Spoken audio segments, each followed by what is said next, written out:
We're sisters Brenda and Elaine. Welcome to the Body Wealth Podcast, a space for conversations about the wealth that really matters. Your best health. Today's guest, Maya, is super vigilant about taking care of her body. At a young age, she was a competitive gymnast and diagnosed with scoliosis. It's so good to hear all that this young woman has learned from those experiences. Welcome, Maya. We're so glad that you're joining us today. How are you feeling? I'm feeling great. I'm happy to be on Body Wealth with you guys. Okay, good. Well, I have known you for a while, probably your whole life. But if you want to take a couple of seconds to tell our guests anything about yourself, please do. Yeah, okay, so my name is Maya Lewis, and I'm 23 years old from Durham, North Carolina. I've known my aunt, Elaine, for as long as I can remember, and I'm so happy to be a part of this. We're so happy to have you. So today we're going to talk about scoliosis and how it has affected you and how you've managed it. But why don't we start at the beginning? What was going on that brought you to that diagnosis? Right. So I had to give a shout out to my mom for being really attentive to me. So she first noticed that my back was uneven when I was a toddler, probably like around 2 years old. She just noticed when she'd look at my back, it was just uneven. The muscles were uneven. And she kept an eye on it. And it wasn't until I was about 10 years old that I was given the actual diagnosis of scoliosis. And so they realized that I was starting to begin the shape of an S curve. So I mean, a curve at the top of my spine and a curve in the opposite direction of the bottom of my spine. And from that really was the spark of my scoliosis journey. Had you been having pain or it was just noticing the curve? It was noticing the curve. I don't remember having pain. I was always a very, very active child, running around. I loved anything that was athletic. And so I never remember feeling anything. I just knew that I just went to the doctor a little bit more than my other friends. I would see, the ortho doctors at Duke. And they didn't call it scoliosis until you were 10. They just were like, oh, she's got a curvature. Exactly. We'll keep an eye on it. It's natural. Everyone has a certain degree of curvature in their spine. It wasn't until, I want to say, I think 25 degrees. I think that's like, okay. I could be wrong on that, but I think that is like the marker of scoliosis. And so what do they say when they determine that you have it, or even before when they notice the curve? When do they decide they should actually do something about it, or do they? So that definitely depends on the doctor. But at the time when I was 10, what was the treatment plan that was given to me was, we'll keep an eye on it. If it progresses in the next couple of months, like we'll do back braces, and if it progresses from that, we're going to do surgery. And when I was young, I recall like, okay, like this is moving quickly, like, but I think I'll be the exception. I don't really have anything to worry about. And I did end up doing the back bracing and the surgery track. But I think what I realized with the initial doctor I had was that he had a very strict treatment plan that he stuck to, and he spoke about very confidently, and so we were very confident in him. But he didn't curate the treatment plan to me, what was specific to my needs. And we didn't really realize that didn't really click for us until we eventually switched over to my second doctor, who ended up performing my surgery. That's so interesting because we hear that so much on the podcast from women who want their treatment to be individualized. I know this is what you generally do, but what about me? So how did he get the information he needed and or present in a way that felt like he was individualizing your treatment? So I think to answer that question, I would take sort of a step back to talk about what made me unique as an individual. And so from the age 5 all the way up to the age 14, I was a competitive gymnast. I was in the gym constantly working, I was always in the gym, but Mhm. 24 hours a week at least, I was training. Wow. And so knowing that I was an athletic person, knowing that I cared so much about my sport, um, and considering what my sport would require from my body, those were all considerations that my first doctor he didn't really pay attention to that much. If anything, he was just like, "Oh, I mean, sports, you're flexible, you're working out, that's healthy in general, therefore it's healthy for your back." Looking back, I feel like anyone can kind of realize that gymnastics and scoliosis don't really seem all that compatible Yeah. today, right? Right. Yeah. So by Mhm. the time I had switched over to my second doctor, I wasn't doing gymnastics anymore.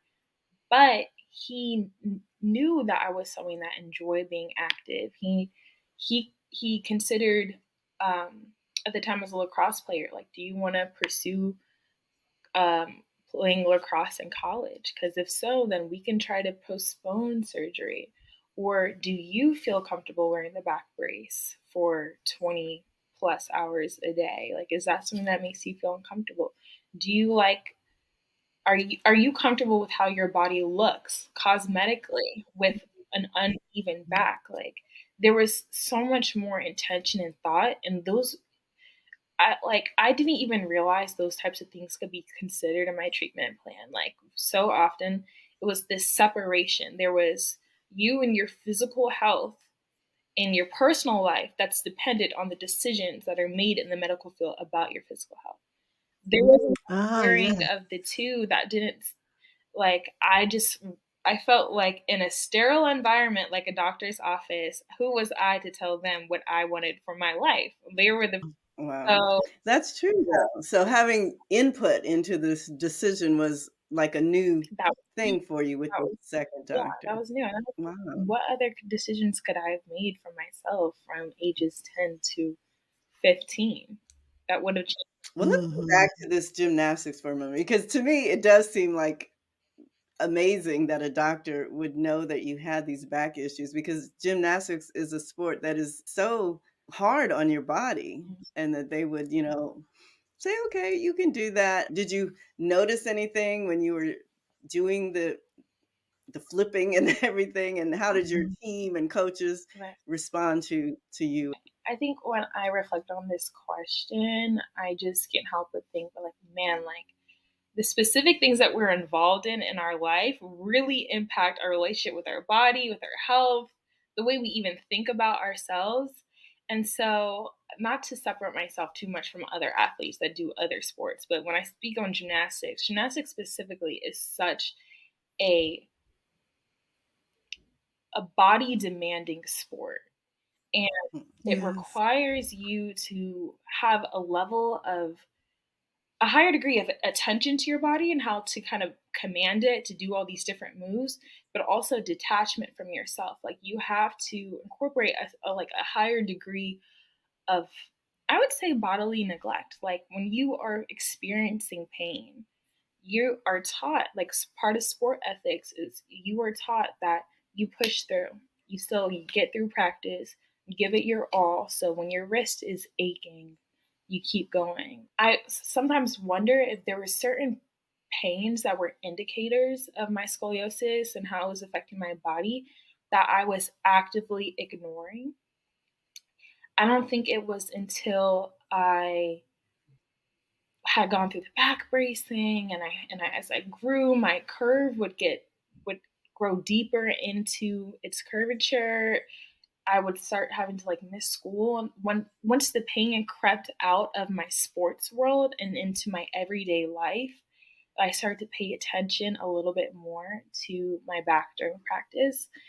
And I did experience pain in gymnastics for sure. mm, And I also had an additional back injury in gymnastics that then affected my back health in the scope of scoliosis. So, back in 2012, I had a stress fracture in my back. And I actually was not the only person on my team that had a back stress fracture. I think there was like And Mhm. over the course of a year, there's about 4 of us that at one point had a stress fracture in our backs. Um, and I was kind of reluctant to say something because I didn't really understand the pain. I was like, "Is this scoliosis pain? Is this just muscle achiness? Like, what is this?" And it took me a couple of weeks to finally say something to my coach. And I would like to point out that this is very pointing a pain out to your coach, at least in the gym that I was going to, is a big deal because a lot of times you didn't want it. It felt burdenous to bring up those things to your coaches, and they Mhm.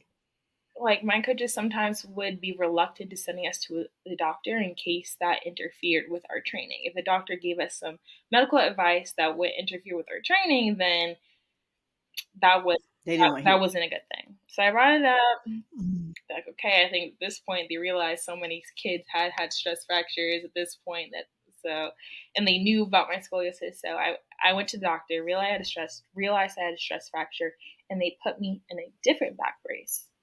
This back brace was just Mhm. this, just sort of to make sure that I wasn't bending my back or anything that would put strain on this fracture. Now wait a minute. Are you still practicing while you wear a brace, or you wear the brace, then you take it off, and then you go do some gymnastics, and then you put it back on? I'm wearing the brace to practice and I'm doing conditioning. Anything I could do that didn't involve bending or arching or anything like that, I was so just Mhm. like a lot of like cardio and pull-ups and things just to Wow. kind of maintain myself for when my stress fracture would heal. But here's the issue. So in gymnastics, it stunts your growth. You don't grow that much. Scoliosis, as you grow, it can deepen your curve. That's what the back braces are for. These back braces I was wearing 23 hours a day are meant to push your kind of put your body in position that's opposite of your curve. This new back Mhm. brace that I had for the stress fracture, it didn't have anything that to address the curves in my spine. And when I took a break from an like Yeah. real strenuous activity of gymnastics, in those 2.5 months that I had that back brace on, I grew an inch and a half and my curve got worse. Wow. Yeah, so you were definitely stunting your body in different ways. Exactly. Yeah. Yeah. So at that time, what did you conclude from that growth spurt? You know, at the time, I was so caught up in my career as a gymnast. I think this goes back to what I was saying about like a certain level of like detachment from self. I never really stopped to consider what this meant for me scoliosis wise. I was only thinking about what would getting back in the routine gymnastics look like. How would I prepare for the upcoming season? Did I lose any skills? How was I going to account for how my body has changed? How is that going to change the way in which I'm able to move and perform these skills? And I will say here, Maya was a highly rated gymnast. I mean, like one of the top in the state. So it wasn't Right. just like a fun kind of thing. It was, serious gymnastics here. Right. Exactly. So what were your gymnastics aspirations? Like, what were you trying to go for, and what were your thoughts about your body around that? So I wanted to make it to collegiate level. I wanted to be recruited, go to college, and do gymnastics. Um, it's actually kind of funny saying that. I think looking back, I think I wanted that because that seemed like the right path to. But like when you're 7 and 8, spending hours in the gym, you're not thinking about college. You're just like, I just want to be really good at this thing that I enjoy. I was just a gymnast. That was my identity. So I Mm. felt a lot of security and safety in that, and so it didn't bother me. I think after I quit though, that's when you start to realize like, oh wait, like I almost feel like I'm behind, like I need to catch up. Like what are my hobbies? What are my interests? Everyone seems to be best friends and I missed everything. I my Mhm. puberty has been stunted. Everyone else has gone through puberty and now I'm catching up in that way. So it definitely impacted my growing up, identity formation, all of that. Yeah. I was 14 years old, and a lot of times people assume that I quit because of my back. and because of scoliosis, but I actually quit because it just was not making me happy anymore. I realized that I I think I kind of I was building this idea, and it kind of finally came to fruition when I had decided to homeschool. I was doing half days at school. During the day, I was going to practice and completing the rest of my classes during homeschool. And that big life change put in perspective just how much of myself I was giving to the sport. And you have to stop and think, like, what is this sport really giving to me? And I'm stressed out all the time. I feel afraid going to practice.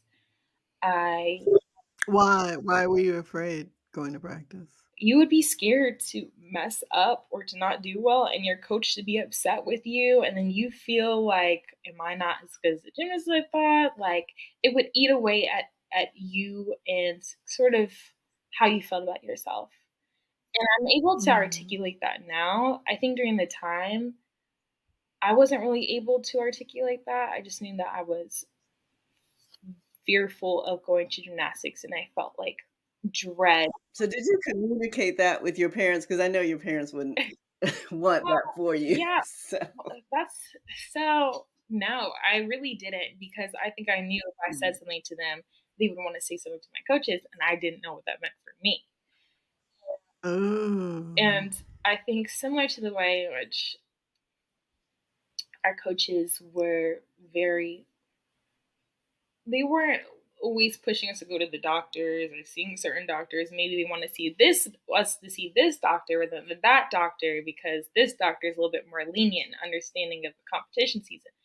It was that same thing with our parents. There was like this, I think sometimes spoken, but for the most part, unspoken understanding between us and our coaches that, like, what happens in the gym, not everything needs to be shared with your parents. So don't have your parents up in here complaining about Right. X.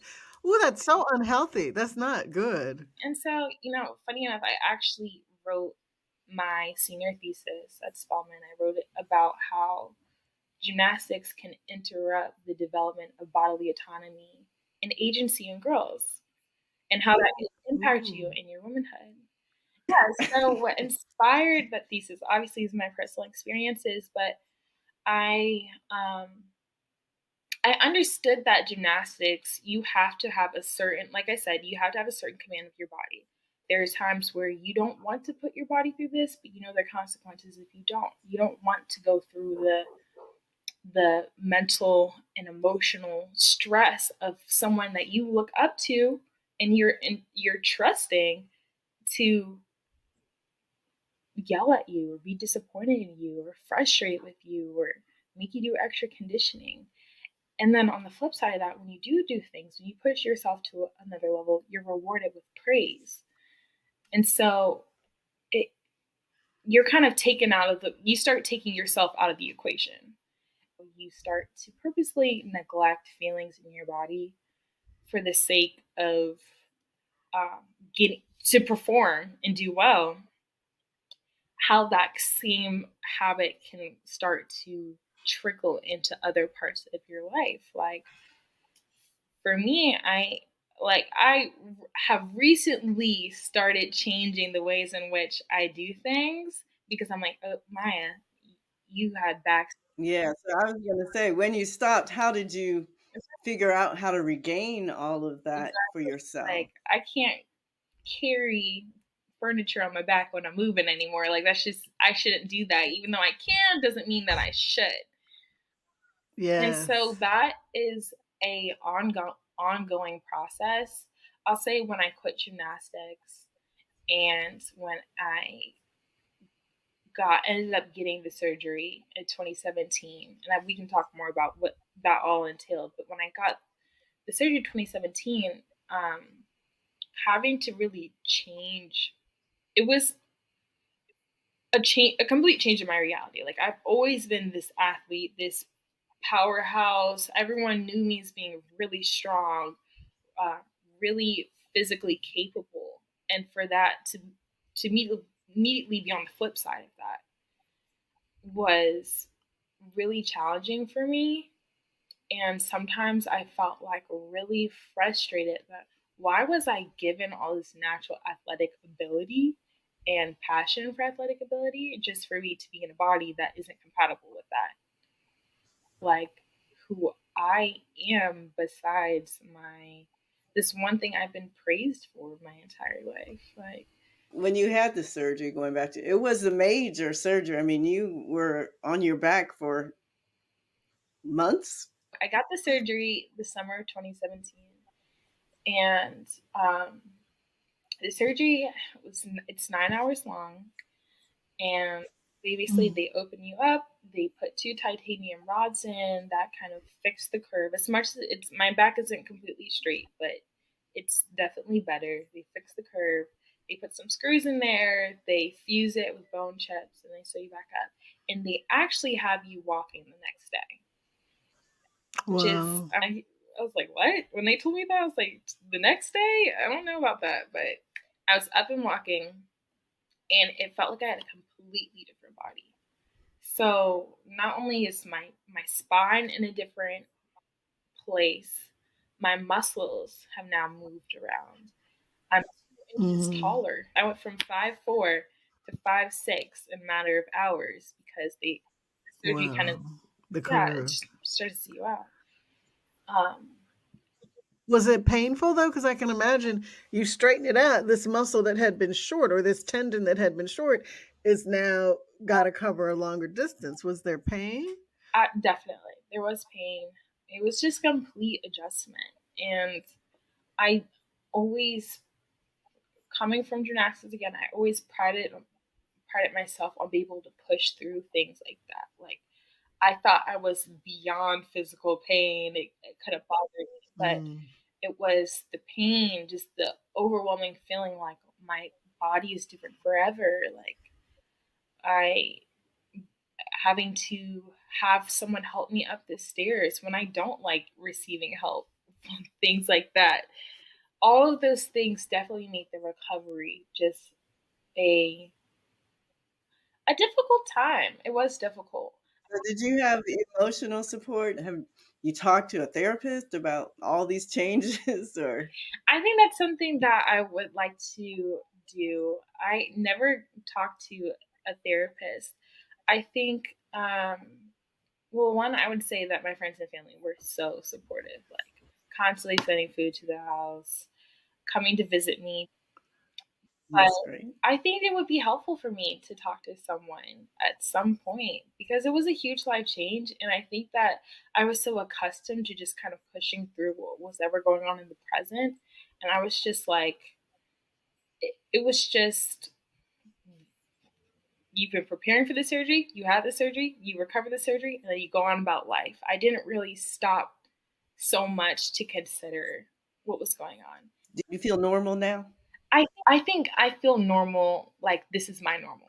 You know, I know that for me, I'm like, oh yeah, like everything's cool. Like I still have back pain, that's for sure. Mhm. But it's like, oh, like this is me. But I know sometimes my friends will like be like, Maya, do you know that you move a little different, or when you bend down to pick things up, you keep your back straight? I'm like, I had no clue. Or everyone's like, your posture is great, and I'm like, oh, Thank you. that's It actually is. right. These little quirks that people can see in my movement, like to me, it all feels normal. But there's nothing that I really mind. I think that um, when it comes to how I move, how I'm able to move, um, I'm I don't feel like there's this huge part of me missing or that I'm missing out on something. Good. And I was worried about that for sure. Can we go back to, when you got the back brace? That was the first fix you sort of Mhm. tried. That was when you were 10, or how old were Yeah, I you? was 10 years old. That's when I got my first back brace. And at first, it started off just wearing the back brace when you go to sleep. So Mhm. you start that for a few months, and then I went back and got some X-rays done. They're like, okay, this is a little bit more. The curve's a little bit more aggressive than we thought. So now we're gonna up it to 23 hours a day. So or Wow. 20 hours a day because I took it off for gymnastics practice. Was it obvious to other people that you had one on, or was Uh, it were you able to hide it with your clothing? I I try to be a little bit more private with it, but people find out and then you just kinda have to own it, like, "Yeah, I have a back brace," and so, like, Mm. sometimes people would come and wanna touch it or see it or, "Can I sign it?" "No, it's not." No, this is not a cast, go away. Um, so I wore a back brace up until my freshman year of high school, and the only reason I Mhm. didn't wear the back brace then was because at that point I'd switched over to another doctor and he was like, "Well, look, like the back braces haven't been helping. That's that." So 1 second on that. So why did you switch, and how did you find this new doctor that Yeah. this is the one that you preferred, right? And you said worked with you. So once again, I have to give a shout out to my mom because she really went out of her way to look for other treatment plans for me. And I literally tried everything like Reiki to help with my muscles, myofascial release, acupuncture, everything. I went to the physical therapist and she recommended that we check out this other doctor in Oh. South Carolina at Shriners Children's Hospital. So that was the connection with Fighting Somas. And I think prior to my mom already started kind of getting the feeling that the the treatment plan at Duke Hospital was kind of a plug and chug system. And Mm. I'm just grateful that she knew to be really expansive with how we addressed this situation. Um, so that's how I ended up going to Shriners, and he just, like I said, just had so much more consideration for me. And I think through that experience, I know I'm very lucky because the amount of other kids that I've met or heard of that have gotten surgery at 12 years old or 13 years old, Mm. and their curves have been significantly lower than mine is crazy because, like Mm. I said, with scoliosis being so dependent on your growth, you're not done growing at 12 years old. So I think that's definitely something when people tell me like, oh, like I have scoliosis or my cousin or my sibling or whatever. I'm like, okay, just to know this was my curve and I got surgery at 17 and I'm okay. You don't have to Good. rush to make that decision. Right. At least in some cases you really don't. Everyone has to have their own specific treatment plan. It has to be curated to them. So you're 23, you graduated from college, you're starting out your career. What do you do now to protect your well-being? I'm trying to just slowly be more patient with myself and becoming attuned with my body, separate from things that I've learned from doctors or separate from things I've learned from coaches or my gymnastics career. Just really paying attention to myself and then trusting my internal instincts and seeking out treatments and activities that best align with me. I'm trying to rework how I think of myself and really employ bodily autonomy and agency. Um, and that starts with like creating a much closer relationship with myself and developing my inner life. I'm just slowly trying to build myself back up and do so in a way that I have patience with myself and I don't feel any type of shame towards my body changing so drastically. Not being upset that, well, I love being an active person. I'm in a body that needs a little bit extra care and attention. So taking it slow, but celebrating every time I feel like I'm getting closer to bodily health. Mm, great. Yeah, that's beautiful. So happy that you're well, that you're, making choices for your life based on what you want. And I love that for you. Yeah, and listening to your body. I mean, learning to listen to your body is so Yeah. important, and you're doing it at a young age, so that's great. when I was young and just able to push through anything, I wasn't making the distinction between good pain and bad pain. Like, I'm gonna have this body for the rest of my life, so I need to like Yeah. really take ownership of myself and commit to creating the body health that I want. So when I was young, it was like my mom was taking me to these places. She was booking the appointments. She was on it. But now as an adult, it's like I've had the treatments, I had the surgery, and this post scoliosis life, what am I going to do to make sure that I'm honoring my body and taking full responsibility for it? What might you say to a young girl who is just diagnosed with scoliosis? She's just entering on the journey that you Mm. took. I know this may not be the news that you want to hear, but it really does not mean the end of anything. It's just more so the beginning of your own journey of taking ownership of yourself and doing what you can to support your body in whatever ways are accessible to you. And part of that ownership is also it's okay to be critical of your doctor or expect a different treatment plan or to voice the parts of your you don't have to separate your physical life and your personal life. Those, we our experience we embody our experiences and it works vice versa. If there's parts of your personal life that you want to be considered when developing your treatment plan, that's okay. You don't have to make grand sacrifices. Who or what motivates you to work towards your best health? Um, I think when I think about my future self, that's what motivates me to make little investments now. I think I realize that what I'm doing today can make life easier for myself in the future. So I really think it's myself that's motivating me at this point. Yeah. No, that's a great one. Fantastic. Yeah. Health looks different for everyone, but for me, health really does include physical activity. And so I think that I really have room in improvement to have a real exercise routine, stretching routine, really commit to eating healthy. So I'm grateful that my resting position, my foundation is already a healthy one, but now it's just kind of taking it to the next level where I feel like I'm really investing my body and trying to make it as well functioning, strong, and healthy as possible. Well, thank you so much, Maya. This has been wonderful. This is great.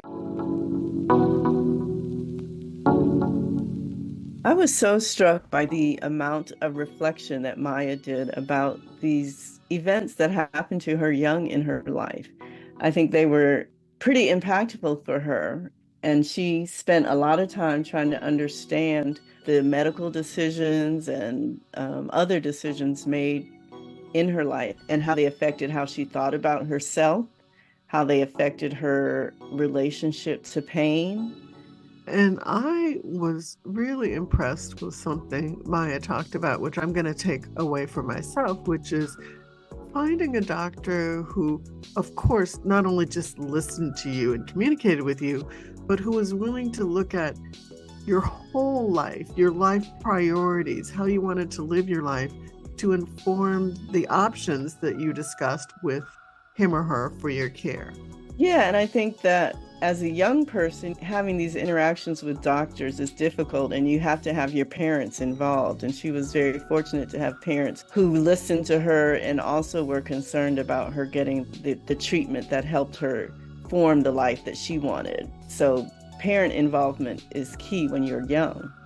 And that reminds me of my final takeaway from this episode, which is when Maya mentioned that some of her coaches implied that there should be secrets that they kept from their parents. If you're a child engaging with an adult who's not your parents, and they imply that you can have secrets with them that you don't share with your parents, that's a red flag, and be very, very careful. Yes.